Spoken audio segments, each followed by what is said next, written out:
भगवान शिव के 12 ज्योतिर्लिंग देश के अलग अलग भागों में स्थित हैं। इन्हें 12 ज्योतिर्लिंग के नाम से भी जाना जाता है। इन ज्योतिर्लिंगों के दर्शन, पूजन, आराधना से भक्तों के जन्म जन्मांतर के सारे पाप समाप्त हो जाते हैं। वे भगवान शिव की कृपा के पात्र बनते हैं। ऐसे कल्याणकारी ज्योतिर्लिंगों की कथा हम अपनी इस सीरीज में आपके सामने लेकर आ रहे हैं। तो आज हम बात करेंगे पहले ज्योतिर्लिंग श्री सोमनाथ की। श्री सोमनाथ गुजरात प्रांत के काठियावाड़ क्षेत्र में समुद्र के किनारे सोमनाथ नामक विश्व प्रसिद्ध मंदिर में यह ज्योतिर्लिंग स्थापित है। पहले यह क्षेत्र प्रभास क्षेत्र के नाम से भी जाना जाता था। यहाँ के ज्योतिर्लिंग की कथा का पुराणों में इस प्रकार से वर्णन है। दक्ष प्रजापति की 27 कन्याएं थीं। उन सभी का विवाह चंद्रदेव जी के साथ हुआ था, किंतु चंद्रमा का समस्त अनुराग व प्रेम उनमें से केवल रोहिणी के प्रति ही रहता था। उनके इस कृत्य से दक्ष प्रजापति की अन्य कन्याएं बहुत अप्रसन्न रहती थी। उन्होंने अपनी यह व्यथा कथा अपने पिता को सुनाई। दक्ष प्रजापति ने इसके लिए चंद्रदेव को अनेक प्रकार से समझाया, किंतु रोहिणी के वशीभूत उनके हृदय पर इसका कोई प्रभाव नहीं पड़ा। आखिर में दक्ष ने क्रुद्ध होकर उन्हें क्षयग्रस्त हो जाने का श्राप दे दिया।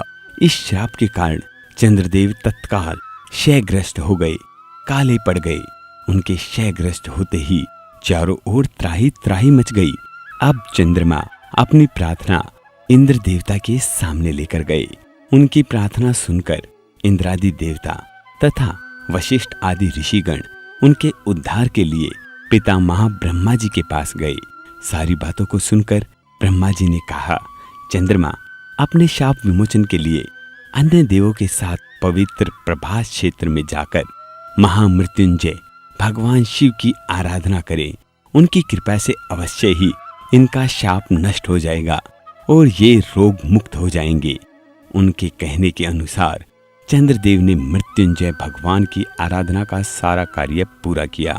उन्होंने घोर तपस्या करते हुए 10 करोड़ बार महामृत्युंजय मंत्र का जाप किया। इससे प्रसन्न होकर मृत्युंजय भगवान शिव ने उन्हें अमरत्व का वरदान प्रदान किया। उन्होंने कहा, चंद्रदेव तुम शोक ना करो, मेरे वर से तुम्हारा शाप मोचन तो होगा ही, साथ ही साथ प्रजापति दक्ष के वचनों की रक्षा भी हो जाएगी। इसीलिए कृष्ण पक्ष के प्रतिदिन तुम्हारी एक एक कला क्षीण होगी, किंतु पुनः शुक्ल पक्ष में उसी कर्म में तुम्हारी एक एक कला बढ़ जाया करेगी। इस प्रकार प्रत्येक पूर्णिमा को तुम्हें पूर्ण चंद्रत्व प्राप्त होता रहेगा। चंद्रमा को मिलने वाले इस वरदान से सारे लोगों के प्राणी प्रसन्न हो उठे। चंद्रदेव पुनः 10 दिशाओं में सुधा वर्षण का कार्य करने लगे।